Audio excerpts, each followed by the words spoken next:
யோபு 5ஆம் அதிகாரம் 24வது வசனத்தை நான் வாசிக்க கேட்போம். உம்முடைய கூடாரம் சமாதானத்தோடு இருக்க காண்பீர், உம்முடைய வாசஸ்தலத்தை விசாரிக்கும் போது குறைவை காண மாட்டீர். ஒரு தேவ மனுஷனுடைய வீடு, ஒரு தேவ மனுஷியுடைய குடும்பம் ஆண்டவர் எப்படியாய் ஆசீர்வதிக்கிறார் என்பதைத்தான் இங்கே நாம் பார்க்கிறோம்.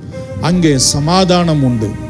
பிரியமானவர்களே, அவர்களுடைய வாசஸ்தலத்தை தேவன் விசாரிக்கும் போது லோரி ஜீசஸ் குறைவை காண மாட்டார் என்று இங்கே நாம் பார்க்கிறோம். ஹல்லேலூயா.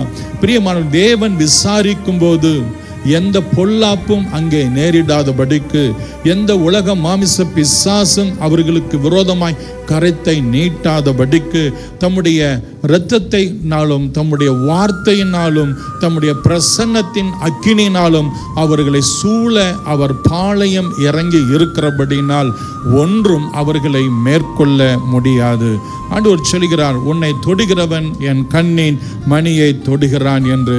அவருடைய பிள்ளைகள் பிரியமானவர்களே எல்லா விதத்திலும் ஆசீர்வாதமாக பழுகி பெருகுவார்கள். அவர்களுடைய வாழ்க்கை, குடும்பத்தில் உள்ளவர்களுடைய வாழ்க்கை பூரணப்படும்.